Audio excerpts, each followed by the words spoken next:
Hello, it's Peter Wright and Kathleen Beauvais with another episode of the Yakking Show. This is Harmony, the health channel, your path to wholeness, and we bring you ideas for a better life by bringing you interesting guests. But it's not my job to introduce guests, so first let's call on co-host Kathleen. How are you doing today, Kathleen?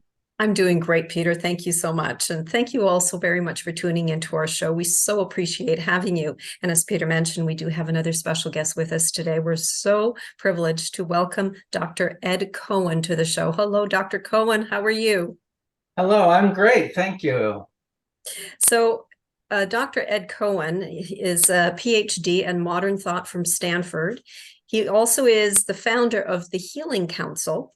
This is an organization that helps people attend to the healing possibilities that illnesses often contain. So let's jump right in. Ed, can you explain what you mean by the healing possibilities that illnesses often contain? What do you mean? Well, first of all, it's important to think about what healing might mean. In our culture, especially for the last 100 years, where we've given so much authority to medicine, which I mean, I want to say from the beginning, no disrespect to, I would have died a number of times without medicine's care. I'm very happy to, that medicine is able to do the things that it is able to do, but medicine has gotten invested in treating and curing and billing. And the idea of healing has kind of dropped out of medical practice. Doctors are not when they're trained, are not taught about healing. Healing is not part of medical discourse. But for most of medicine's history, that is to say, since it was invented in the 5th century BCE, healing was the central concern of what medicine was about. Medicine was intended to support and encourage the natural power of healing.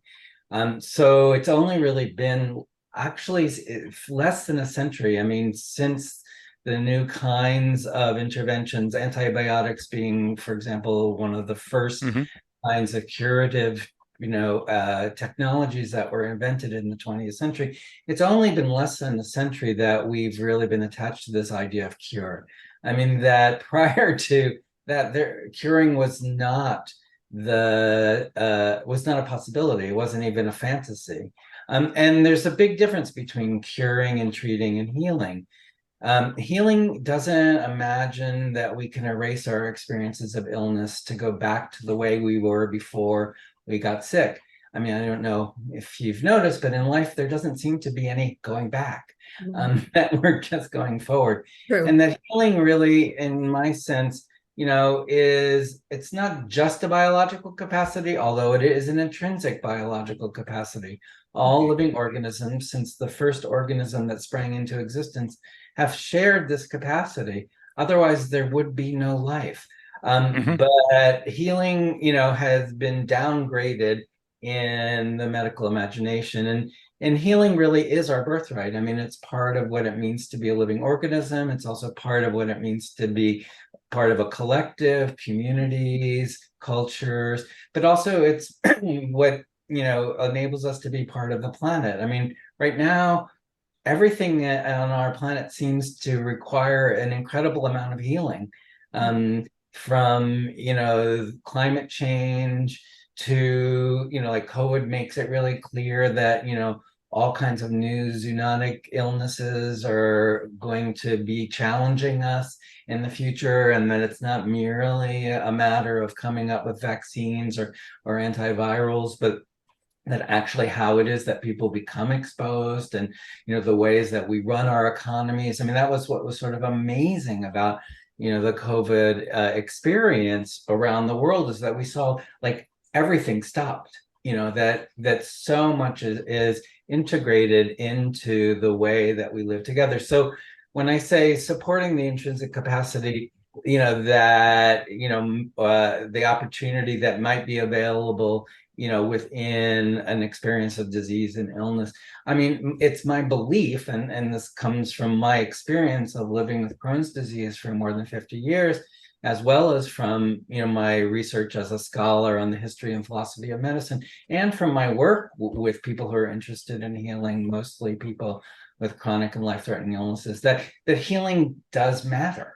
and that when we desire it and when we value it, we're better able to support it and encourage it. And healing doesn't mean we're not going to die. I mean, we all die at some point, but healing is about learning, it's about growing, and it's about changing. And that capacity is available to us in whatever circumstances we live in. And some of us have more support and more resources than others, and that's a problem, absolutely. But wherever we are, we always have the capacity to enhance the quality of our lives by understanding that there is more available to us. And so that's what I think, the opportunities that are available, when illness challenges us, is to ask, well, what else is there? And we know this from people. I mean, there are so many anecdotal stories of people, with cancer, for example, who say, my cancer diagnosis was the best thing that ever happened to me. That it allowed me to reevaluate what was important to me in my life and to make choices that were different than the choices that I was making before. I mean,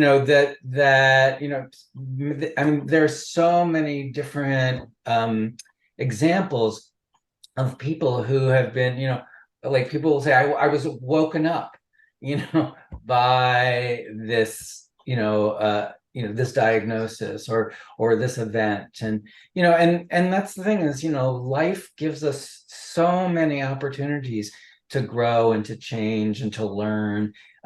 But in order to do so, we really have to, first of all, be aware that it's a possibility. Second of all, think that it's something that's desirable. And third of all, we have to pay attention to it and try to develop skills and resources that allow us to encourage that possibility. So, so that's a very long answer to your very short question. But I do think, there's always more that we can become, and healing is just a way of thinking about that. Right. Ah, wow. Very, very good. So, Ed, how does your approach differ from conventional Western medicine?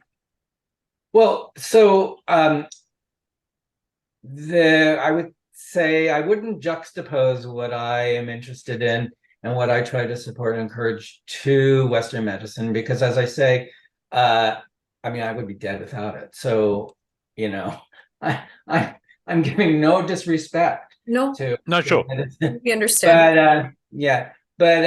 But healing is, I mean, and healing is something that we, even Western medicine, even not just Western medicine, even insurance companies now realize that there are other kinds of resources that are supportive of Western medical practice in many kinds of circumstances. So, for example, comprehensive cancer care, that's where, or adjunctive therapies, or what's called alternative medicines or complementary medicines.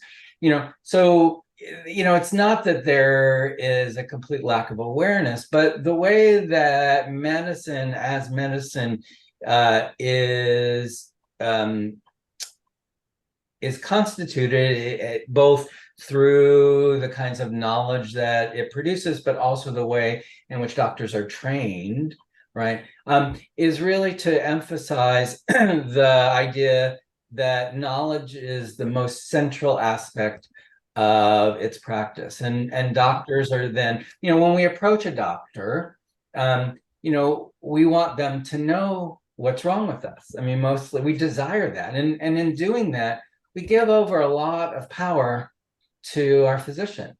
We, in using, psychological, lingo, we project a lot. We transfer resources that are ours onto the physician in the hope that they know something about what's happening to us that we don't know about ourselves.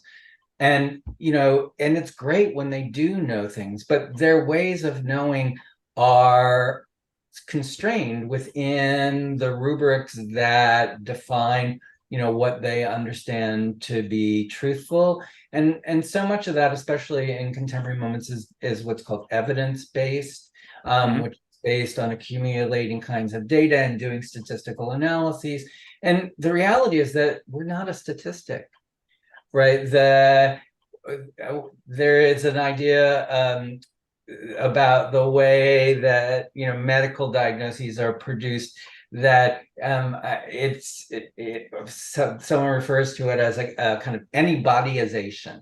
That is to say, when you're diagnosed, like I was diagnosed with Crohn's disease, it's as if the disease just happens to anybody, right? It could be any, it's not, it's like, why did it happen to me when I was 13, in the circumstances? That's not a question, right? The particular circumstances, or anybody's circumstances, why did you get cancer at this point in your life and in these circumstances, it's irrelevant, that because you're just an anybody, right, in medical terms. And we understand that. We go to doctors now, doctors have very limited time, right, to interact with us. They don't figure out who we are as people. They're trying their best to put us into a category that makes sense to them, so that then they can begin to first think diagnostically. So they're going to put us in a category. Like diagnosis means by way of knowledge, diagnosis. So first they want to know something on us and putting us in a category. Then they want to create a prognosis, right? Prognosis means knowing in advance.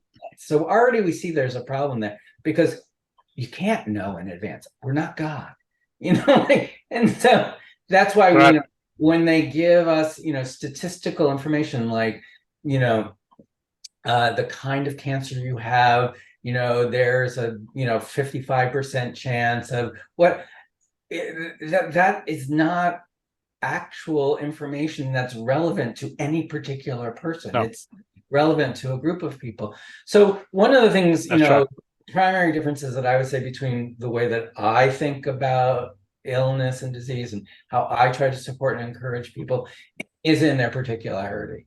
To try to think about, well, okay, so there is something that's happening right now. We understand. And, you are experiencing it as something that impedes your ability to live your life in the way that you would like to live it, that somehow it's, keeping you from doing the things that you find most valuable about your life. So, there are ways that, medicine can support and encourage you in that process. But let's think about, well, why is this happening to you now? And what is it impeding in your life? And, what is this occasion, asking you to reflect on in the way you are in the world? So it's very particularizing, how I practice. And that's also, part of, in terms of your question about what's different from Western medical practice. I mean, this is an awareness that has been built in to, alternative medicine since medicine first aspired to become scientific. For most of its history, medicine was an art. It was the art of healing. I mean, really, it only became a science fully. That's right. And first of all, let me just say, medicine is not a science. It relies on science, but medicine is not a science. Like I recently had, or 2 years ago, had a hip replacement operation, and literally in the disclaimer that you have to sign, it says, "I understand that medicine is not a science." I mean, that's the legal, so they tell us that. But the history of like how the scientization of medicine happened, already had built-in limitations. In the beginning of the 19th century, that's where homeopathy came from. Hahnemann's critique of what was developing as a kind of normative scientific practice was that precisely this issue about anybodyization. It's like that illnesses are not categorical. If I have COVID and you have COVID, I mean, that's why COVID's such a great example, right? Because we say COVID as if it's one thing, and that everybody who is exposed to a SARS-CoV-2 virus, has the same phenomenon. And we know that that's not the case. I mean, some people are asymptomatic. Some people get a slight cold. Some people get a flu-like thing. Some people get pneumonia. Some people have, heart involvement, kidney involvement. My favorite one was the toes. Then some people have like sort of autoimmune cascade responses. Some people add life support. Some people get long COVID. Some people die. Like, do we know why any particular person who is exposed to a virus has this particular kind of response? No, we do not. And the naming of the category as if it is a unified phenomenon actually impedes our ability to understand the particularity of how any kind of disease phenomenon affect individuals. So you could say the same for measles or anything. Yeah. Right. Anything. Yeah. And this is why I mean,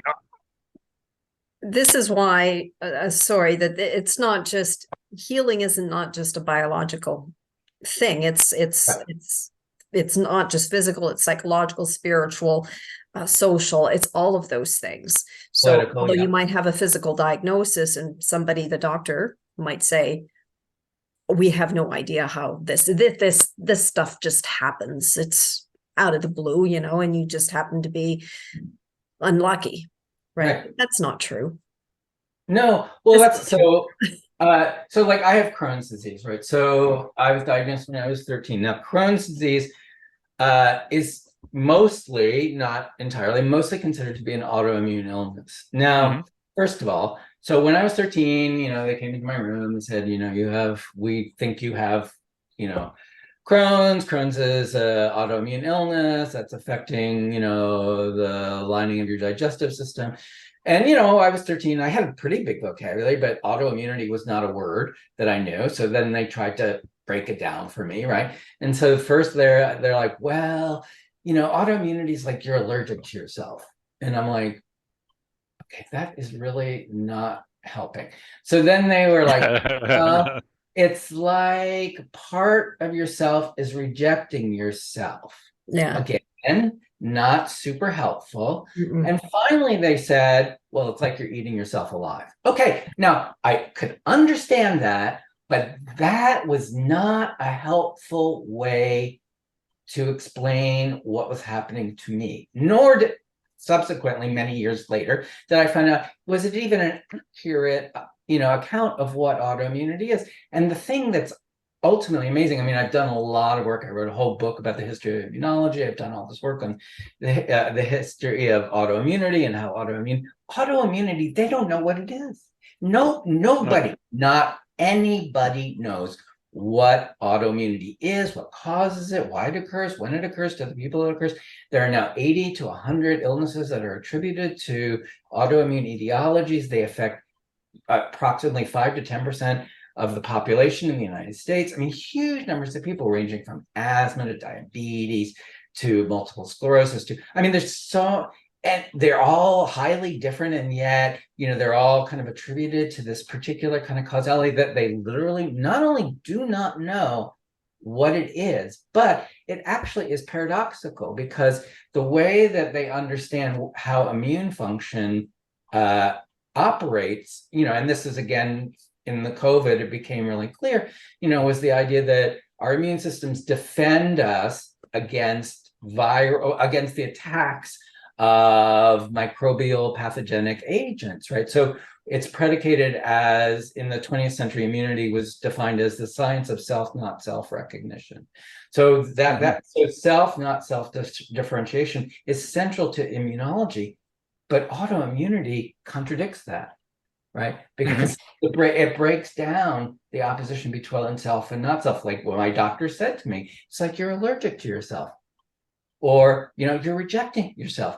That breaks down their paradigm, and yet that paradigm can't be called into question because it's foundational. It is basically a sedimented belief in medical discourse and medical training. If you don't believe that immunity is about the discrimination of self, not self, then you're not practicing medicine in the Western sense of it. Like acupuncture does not believe that their system is not predicated on the opposition of self, not self. In fact, it's the opposite, because it's predicated on an elemental system that understands that as organisms, we only live insofar as we live in the world, and that we're comprised in the world, right? So the ways in which medicine, there are limits to the way that medicine understands what's happening to us and to the world, that are very real. And so when it gives us treatments, like, again, just to, use my own example, so I'm 13, and then they put me on massive doses of prednisone, Oh which, boy. yeah, I was on prednisone for 10 years. Oh my. Wow. Yeah, no, that's why I call it my adolescence on steroids. So yeah, nobody would be on prednisone for 10 years now, because this was now there are new drugs. They're what called biologics, the monoclonal antibodies. But in those days, that's what they could give me. And it was sort of like this weird exchange where I took these immunosuppressing drugs. I mean, and there's a recent medical review article of all of these autoimmune illnesses that refers to it, and I love this: the sledgehammer of immunosuppression. I mean, so subtle, right? It's like, but every time I took the pills, basically I not only took in the chemicals that are crystallized in the pills, but I took in the assumptions that were written into the use of those pills. Like, it's sort of like, I feel like it's like when we receive medical treatment, it's almost like a communion, right? That we take in, the apprehension that medicine has. And because, so many of its resources are actually very powerful, it's very easy for us to kind of get locked into these ways of thinking about ourselves in their terms. Right. Other than understanding there's very powerful resources. There are very powerful ways of making sense of the world, but it isn't everything. They do not know everything. Right. Ed, I'm going to change direction very slightly, because there's so much we would like to ask you. Wearing your modern thinker hat, so I got a question for you. Why do some people more easily adapt to major changes in their physical and social environments better than others? Is it because they have different physical and spiritual strengths? Is it a soul thing?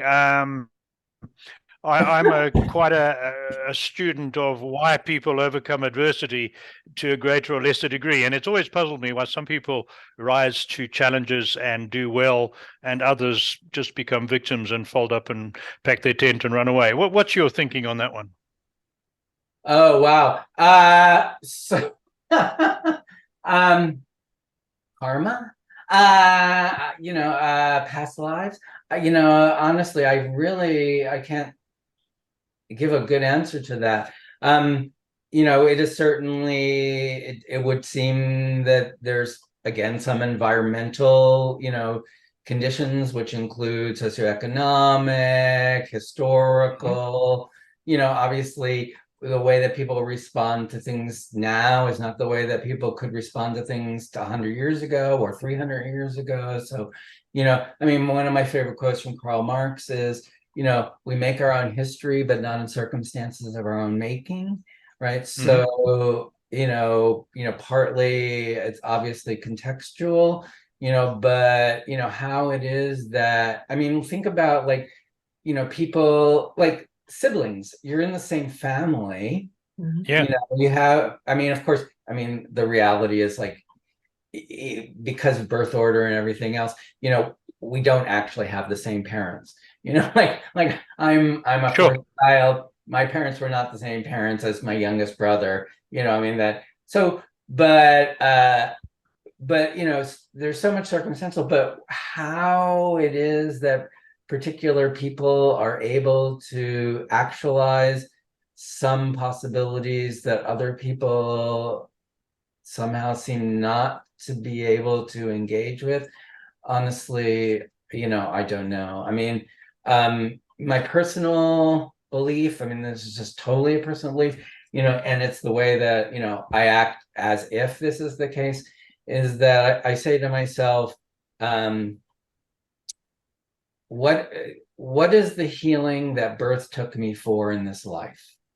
What is it that I'm here to learn? And there was nothing in my family that oriented me or in my culture that oriented me to that possibility.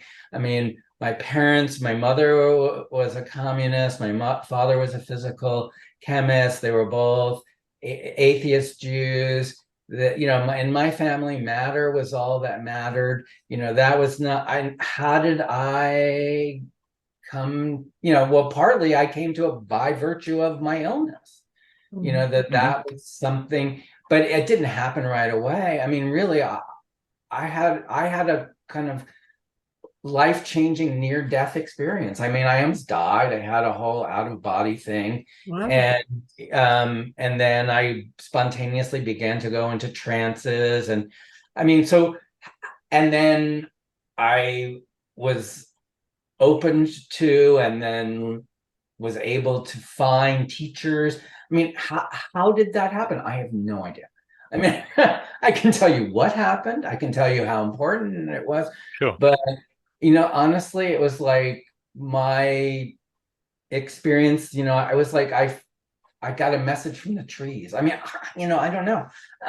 So I wish I had an answer for you. It'd be great if we could, it's come up with some systematic, kind of understanding of how, this happens. But my feeling is that ultimately healing is something that's available to everyone, but not everyone can desire it, and not everyone can value it.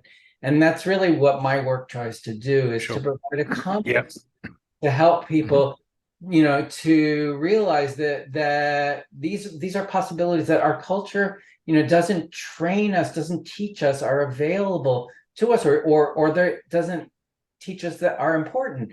I mean, very famous, sociologist Erwin Goffman said, the role of the sick person is to get better, to go back to work, right? That's the value schema in our culture, not, right. things that happen to us should happen to everybody, Yeah.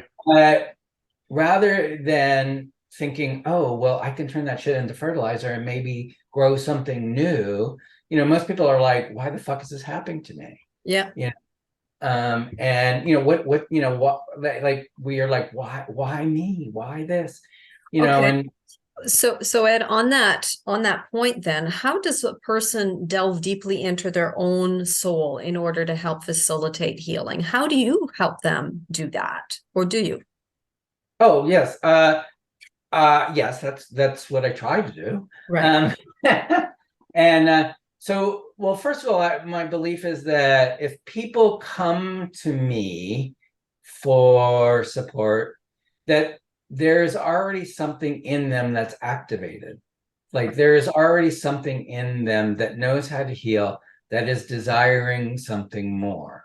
And that what my job is, because I have 50 years of experience of living with a chronic and life-threatening illness, and that I've done many kinds of things, I can hold for them the faith in that healing can happen, that we don't know what it looks like in advance, that it's different for everybody, right? And but that when we begin to desire it and we begin to value it, then we each have to learn the ways in which we can participate with that process. And that's different for everyone. And so, what my work is to try to help people to develop their own sense of what's necessary for them in order to take the next steps in their life, whatever that may be. And, so in terms of like, what do you need to do in order to delve into, your sense of an expanded sense of who we are in this life course? Yeah, I think desire is really a key element. Like, you have to desire that there be something more. And, to go back to, your question earlier about, why do some people are able to, make changes when they're confronted with adversity, and other people don't, or aren't able to. I mean, I really think, the element of like desire and belief in the possibility, is really essential, because if you can't imagine something, right, you can't make it happen. That's key. And so, what my practice is really about is trying to help people imagine that their life could be otherwise, in whatever circumstances they happen to be in. Mhm. That there's always more. There's always possibilities that we don't know, because we are more than we know. I mean, that's my fundamental, like, knowledge is a really, For really sure. amazing resource, but it does not totalize our intelligence. Right. Our physical No. beings are way more intelligent than we know. And that's what my experience of, like, spontaneously going into trances, that, when I left the hospital, I had an exit interview with my surgeon, and he said to me this thing that just, like, transformed my life, because he said, "You were the sickest person I've operated on in 5 years who's still alive." Wow. You're Yeah. still And alive. Wow. yeah. And he said, "And I don't know how you got better so quickly." And that was the first time a doctor said to me, "I don't know." And this was a very fancy, I was in Stanford University Hospital. This was a very, very fancy surgeon. And I was like, Yeah. whoa. Well, I mean, for a lot of reasons. But it's like, but until we can embrace the possibility that there is yet more, this is happening, yes, and what Mm-hmm. else? Right. Well, I know, Mm-hmm. Peter, we're running, unfortunately, we're running Wow. out of I'm time watching here, the but clock. Unfortunately, we're out of time. yes. So Peter, but I do know that you have a burning question you'd like to ask Ed. So why don't you ask that, and then I think it's probably answered it, but let's go over it quickly. So I was going to ask you, in your experience, all the people you've worked with, and given the experience you've had of living most of your life with a debilitating disease, is there a single characteristic or mindset that separates the healthy, well-balanced people, despite what, from those who let their condition dictate their outlook on life? And I think you may have answered it when you were talking to Kathleen with desire, or is there more than that? um I think, desire as a motivation, but I think, and I want to say also, context is really, really important. Mm-hmm. Having, being able to be supported, having the time and the resources to be able to make changes.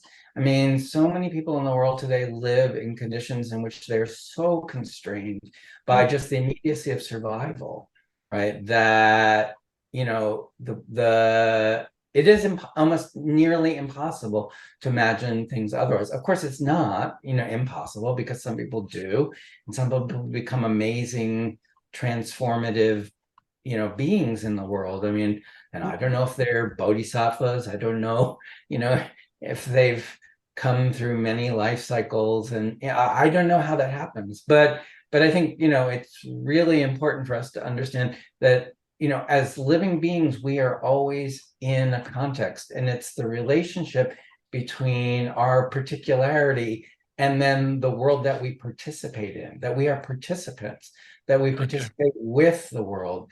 And the question is, how can we partner with, with our circumstances, with other living beings, other humans, other non-human beings, that seems to me, that seems to me a really powerful resource. So I can't say why some do and why some don't, but I would suggest that one of the things that helps those who do desire, is really the kinds of support and encouragement and the vitality that they can draw on from the world in which they. right. Good. Thanks very much, Ed. Yes. Oh, my Yes. pleasure. How do people contact you, Ed? Sure. You can contact me through my website. It's called healingcounsel.com, and it explains my practice and some about my story. And then there's a contact page. There's also a media page if you want to listen to this podcast and others. But yeah, feel free to get in touch with me through the form on the contact page. I'm happy to talk to people. I do a 15-minute free consultation if you're interested in working with me. I'd be happy to talk to you. Wonderful. Well, it was wonderful having you on the show today, Ed. And Once again, thank you all so much for tuning into our show. And if anyone is interested in being a guest on our show, please visit us at theyakkingshow.com. All you need to do is click on the contacts tab where you will find a short application form, and we would love to hear from you. So until next time, take care, everyone. Bye-bye. Bye-bye.